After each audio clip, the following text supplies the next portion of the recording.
విజయవాడ వరదల్లో సహాయక చర్యలు అందకపోవడం వల్ల ఎంతమంది ఇబ్బంది పడ్డారనేది లెక్కలేదు.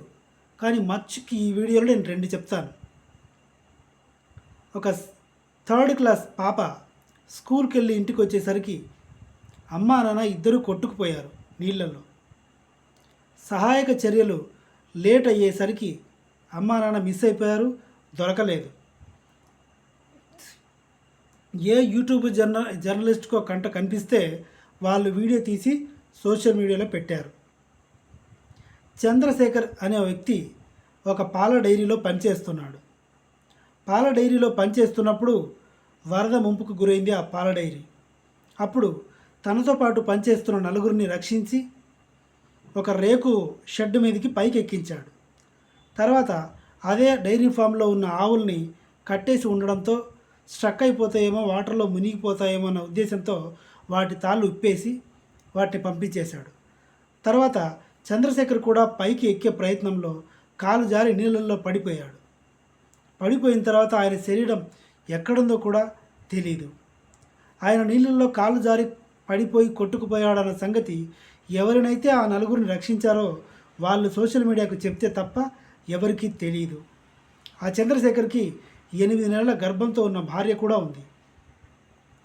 ముందుగా ఇంటిమేషన్ ఇవ్వకపోవడం వల్ల ఇలాంటి ప్రమాదాలు జరిగాయి. ముందుగా ఇంటిమేషన్ ఇచ్చి అలర్ట్ కనుక చేసి ఉంటే స్కూల్స్కి సెలవిచ్చేవాళ్ళు. ఈ పాప క్షేమంగా ఇంట్లో ఉండేది, లేదా సేఫ్ ప్లేస్కి తల్లిదండ్రులతో పక్కకి వెళ్ళి ఉండేది. చంద్రశేఖర్ కూడా డ్యూటీకి సెలవు పెట్టి తన భార్యతో ఉండేవాడు. ఒక ఆవిడ వరదలో కొట్టుకుంటూ ఓ కరెంటు పోల్కి ఆనుకొని రాత్రంతా అలాగే ఉండిపోయింది.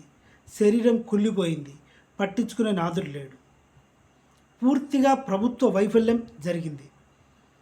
ఆస్తి నష్టం చాలా వాటిల్లింది. ఆర్థిక నష్టం అంతకు మించి. ఫ్రిడ్జులు పాడైపోయాయి, వాషింగ్ మిషన్లు కొట్టుకుపోయాయి, టీవీలు కొట్టుకుపోయాయి. మహా అంటే ఇంటి గోడలు తప్ప ఇంట్లో ఏమీ మిగల్లేదు విజయవాడ ప్రజలకి. బియ్యం బస్తాలు కూడా నీళ్ళలో కొట్టుకుపోయాయి, గ్యాస్ సిలిండర్లు కొట్టుకుపోయాయి. ఇంతటి ఘోర విపత్తు జరిగింది. మళ్ళీ 0 నుంచే మొదలు పెట్టాల్సిన పరిస్థితి ఆర్థికంగా విజయవాడ ప్రజలు. దీనంతటి కారణం కూటమి ప్రభుత్వం. చంద్రబాబు నాయుడు గారికి ముందే వాతావరణ శాఖ హెచ్చరించింది. అయినా కూడా టేక్ ఇట్ ఈజీ, వచ్చినప్పుడు చూసుకుందాంలే అన్న నేపథ్యంలో చాలా ఆరాంగా ఉన్నాడు. దానివల్ల ఇంత ఘోర ప్రమాదం జరిగింది. Thank you.